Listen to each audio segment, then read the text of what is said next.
Hi,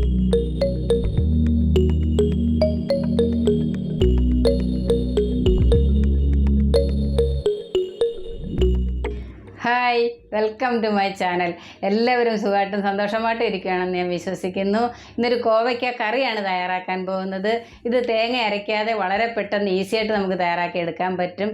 ഇത് ചപ്പാത്തി, ചോറ്, ദോശ എല്ലാത്തിനും കൂടെ കഴിക്കാൻ പറ്റിയ ടേസ്റ്റി ആയിട്ടുള്ളൊരു കറിയാണ്. എല്ലാവരും ഒന്ന് തയ്യാറാക്കി നോക്കുക. ഇനി നമുക്ക് തയ്യാറാക്കുന്നത് എങ്ങനെയാണെന്നൊന്ന് കണ്ടു നോക്കാം. കോവയ്ക്ക കറി തയ്യാറാക്കാൻ വേണ്ടി ഞാൻ 250 ഗ്രാം കോവയ്ക്ക എടുത്ത് നല്ലപോലെ കഴുകി ക്ലീൻ ചെയ്ത് കട്ട് ചെയ്ത് വെച്ചിരിക്കുകയാണ്. രണ്ടായിട്ടാണ് ഞാൻ കട്ട് ചെയ്തിരിക്കുന്നത്. പീസുകളെല്ലാം നിങ്ങൾക്ക് ഇഷ്ടമുള്ള രീതിയിൽ കട്ട് ചെയ്യാം. അത് ഞാനൊന്ന് കട്ട് ചെയ്ത് കാണിക്കാം. ഇത് ഒന്ന് രണ്ടെണ്ണം ഞാനൊന്ന് കട്ട് ചെയ്ത് കാണിക്കാം. ഇങ്ങനെ കട്ട് ചെയ്യണം. ഈ അറ്റം രണ്ടും ഇങ്ങനെ കട്ട് ചെയ്യണം. കണ്ടോ? ഞാൻ എന്നിട്ട് ഇത് രണ്ട് പീസായിട്ടാണ് ഞാൻ കട്ട് ചെയ്തിരിക്കുന്നത്. നിങ്ങൾക്കിത് ഒരെണ്ണം എടുത്തിട്ട് വരഞ്ഞിട്ട് വേണമെങ്കിൽ നിങ്ങൾക്കിത് മുഴുവനെ തന്നെ കറി വെക്കാം. അതല്ല നിങ്ങൾക്ക് ഇഷ്ടമുള്ള വലുപ്പത്തിൽ കട്ട് ചെയ്തെടുക്കാം. ഞാനിങ്ങനെ കട്ട് ചെയ്ത്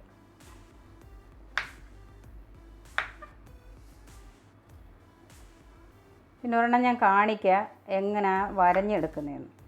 അങ്ങനെയും നമുക്കിത് തയ്യാറാക്കാം. ഇങ്ങനെ രണ്ടറ്റവും നാലായിട്ടൊന്ന് ഉള്ളോട്ട് പോകരുത്. ഇങ്ങനെ പകുതിക്ക് വരെ പോകാവുള്ളൂ. ഇങ്ങനെയും നമുക്ക് കട്ട് ചെയ്തെടുക്കാം. ഇങ്ങനെ മുഴുവനെ തന്നെ നമുക്കിത് തയ്യാറാക്കിയെടുക്കാം. ഇത്രയും കട്ട് ചെയ്യണം. ഇവിടെ ഒരു 4 കട്ട് പീസാക്കുക. ഇവിടെ ഒരു 4 പീസ്. ഈ ഭാഗത്തോട്ട് വരരുത്, ഇവിടെ മാത്രം രണ്ടറ്റം. പിന്നെ അവരവരുടെ ഇഷ്ടം അനുസരിച്ച് വലുപ്പം അനുസരിച്ച് കട്ട് ചെയ്യുക.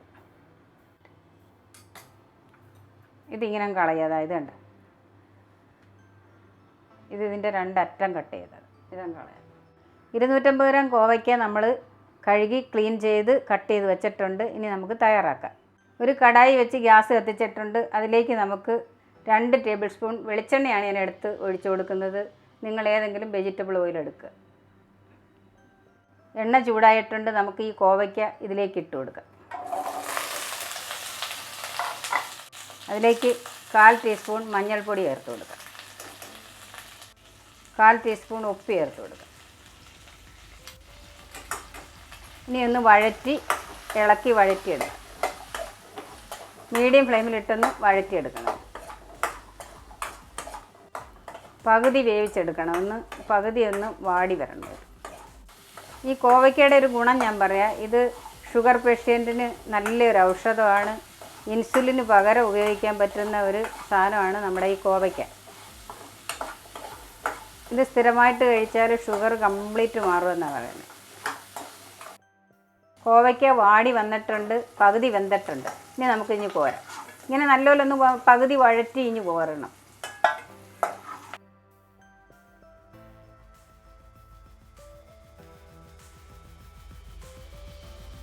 സെയിം ചട്ടിയിലേക്ക് നമുക്ക് 1 ടേബിൾ സ്പൂൺ വെളിച്ചെണ്ണ കൂടി ഒഴിച്ചു കൊടുക്കാം.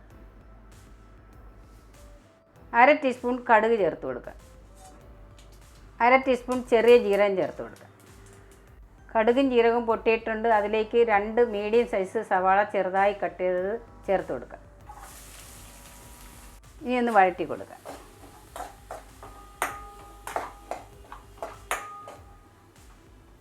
ഇനി അതിലേക്ക് 1 ടീസ്പൂൺ ഇഞ്ചി വെളുത്തുള്ളി പേസ്റ്റ് ചേർത്ത് കൊടുക്കാം.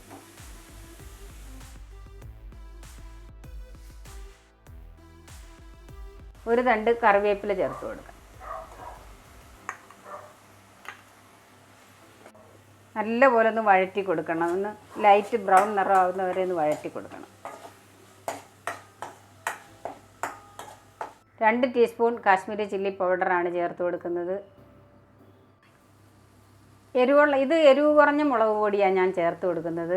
നിങ്ങൾ എരിവുള്ളതാണെങ്കിൽ 1.5 ടീസ്പൂണോ 1 ടീസ്പൂണോ ചേർത്താലും മതി. അവരവരുടെ എരിവ് അനുസരിച്ച് ചേർത്ത് കൊടുക്കുക. 1 ടീസ്പൂൺ മല്ലിപ്പൊടി ചേർത്ത് കൊടുക്കുക. 1/4 ടീസ്പൂൺ മഞ്ഞൾപ്പൊടി ചേർത്ത് കൊടുക്കുക. 1/4 ടീസ്പൂൺ നമ്മൾ കോവയ്ക്ക വഴറ്റിയപ്പോൾ ചേർത്തായിരുന്നു. ടോട്ടൽ 1/2 ടീസ്പൂൺ മഞ്ഞൾപ്പൊടിയാണ് ചേർത്ത്. 1/2 ടീസ്പൂൺ വലിയ ജീരകം പൊടിച്ചത് ചേർത്ത് കൊടുക്കുക. മസാലയുടെ പച്ചമണം മാറുന്ന വരെ ഒന്ന് ഇളക്കി കൊടുക്കുക. മസാലയുടെ പച്ചമണമൊക്കെ മാറിയിട്ടുണ്ട്. ഇനി നമുക്ക് അതിലേക്ക് 2 മീഡിയം സൈസ് തക്കാളി ചെറുതായി കട്ട് ചെയ്തത്, ടൊമാറ്റോ ഇനി ഒന്ന് ഇളക്കി കൊടുക്കാം. വലിയ തക്കാളി തന്നെ ഒരെണ്ണം ചേർത്താലും മതി കേട്ടോ. കുറച്ച് വെള്ളം നമ്മൾ ഒഴിച്ചു കൊടുക്കുക കേട്ടോ, തക്കാളി ഒന്ന് സോഫ്റ്റ് ആവാൻ വേണ്ടി. അരക്കപ്പ് വെള്ളം ചേർത്തിട്ടുണ്ട്. ഈ തക്കാളി ഒന്ന് സോഫ്റ്റായി വരണം, ടൊമാറ്റോ ഒന്ന് സോഫ്റ്റ് ആവണം. ടൊമാറ്റോ ഒക്കെ സോഫ്റ്റ് ആയിട്ടുണ്ട്. ഇനി നമുക്ക് 1 കപ്പ് വെള്ളം കൂടെ ചേർത്ത് കൊടുക്കാം.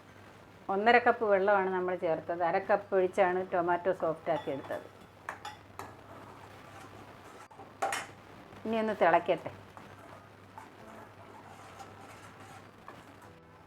തിളച്ചിട്ടുണ്ട്. അതിലേക്ക് നമ്മൾ വഴറ്റി വെച്ച കോവയ്ക്ക ചേർത്ത് കൊടുക്കാം. ഇനി ഒന്ന് ഇളക്കി കൊടുക്കാം.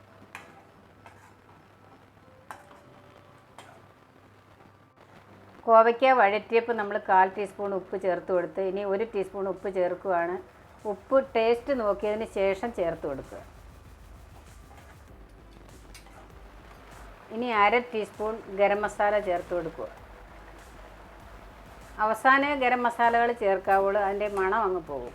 അതുകൊണ്ടാണ് എല്ലാം വെന്ത് വരുമ്പം ചേർത്ത് കൊടുക്കുന്നത്. നമ്മൾ പൊടിയല്ലേ ചേർക്കുന്നത്. ഇതൊന്ന് 5 മിനിറ്റ് ഒന്ന് വെന്തതിന് ശേഷം നമുക്ക് ഗ്യാസ് ഓഫാക്കാം. നല്ല സൂപ്പർ ടേസ്റ്റുള്ളൊരു കറിയാണ് ഇത്. ചപ്പാത്തി, ചോറ്, നമുക്ക് എന്തിൻ്റെ കൂടെയും കഴിക്കാൻ നല്ല ടേസ്റ്റായിട്ടുള്ള കറിയാണ്. എല്ലാവരും ഒന്ന് തയ്യാറാക്കി നോക്കുക. വീഡിയോ കണ്ട് ഇഷ്ടപ്പെടുവാണെങ്കിൽ എല്ലാവരും ഒന്ന് ലൈക്ക് ചെയ്യാനും കമൻറ്റ് ചെയ്യാനും ഷെയർ ചെയ്യാനും സബ്സ്ക്രൈബ് ചെയ്യാനും ഒന്നും മറക്കല്ലേ. നന്ദി, നമസ്കാരം. Thank you so much.